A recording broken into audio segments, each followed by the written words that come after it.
첫 시간 주님께 안녕하세요. 대강교회 오훈 목사입니다. 3월 8일 토요일 하나님 우리에게 주신 말씀은 마태복음 17장 14절에서 27절까지 말씀입니다. 그들이 무리에게 이르매 한 사람이 예수께 와서 꿇어 엎드려 이르되 주여, 내 아들을 불쌍히 여기소서. 그가 간질로 심히 고생하여 자주 불에도 넘어지며 물에도 넘어지는지라. 내가 주의 제자들에게 데리고 왔으나 능히 고치지 못하더이다.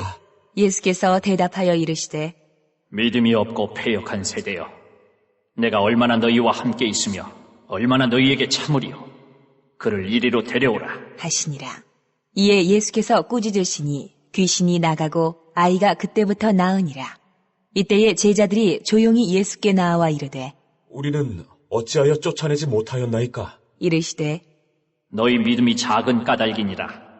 진실로 너희에게 이르노니 만일 너희에게 믿음이 겨자씨 한 알만큼만 있어도 이 산을 명하여 여기서 저기로 옮겨지라 하면 옮겨질 것이요 또 너희가 못할 것이 없으리라.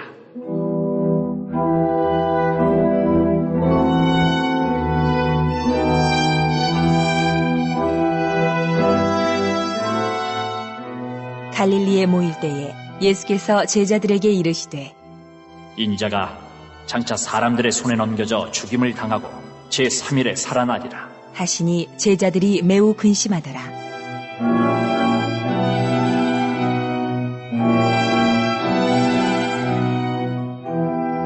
가버나움에 이르니 반세겔 받는 자들이 베드로에게 나와 이르되 너의 선생은 반세계를 내지 아니하느냐? 이르되 내신다. 하고 집에 들어가니 예수께서 먼저 이르시되 시몬아, 내 생각은 어떠하냐?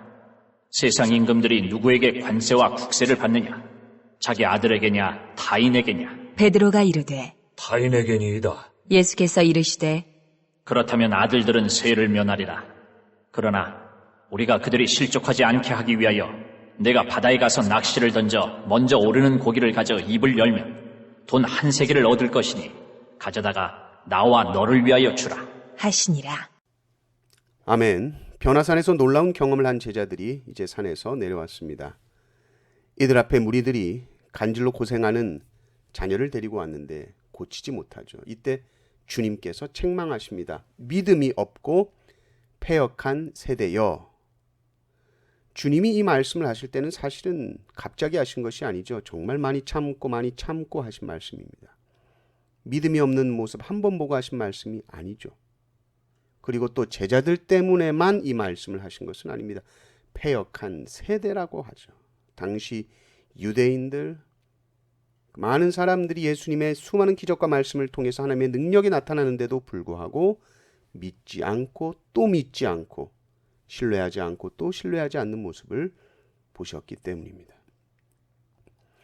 제자들이 예수님을 찾아와서 묻습니다. 왜 우리는 귀신을 쫓지 못했습니까? 그때 예수님께서 믿음이 작아서 그렇다 말씀하십니다.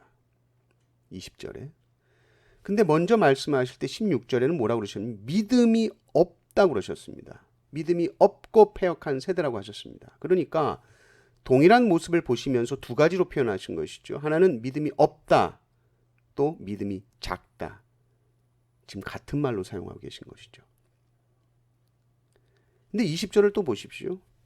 이르시되 너희 믿음이 작은 까닭이니라. 진실로 너희에게 이르노니 만일 너희에게 믿음이 겨자씨 한 알만큼만 있어도 이 산을 명하여 여기서 저기로 옮겨지라 하면 옮겨질 것이요 또 너희가 못할 것이 없으리라. 여기 보면 믿음이 작은 것과 또 겨자씨 한 알만큼의 믿음이 나옵니다. 근데 이 겨자씨 한 알만큼의 믿음은 작은 믿음이 아니에요. 예수님이 작다라고 하셨던 것은 완전히 다른 믿음입니다.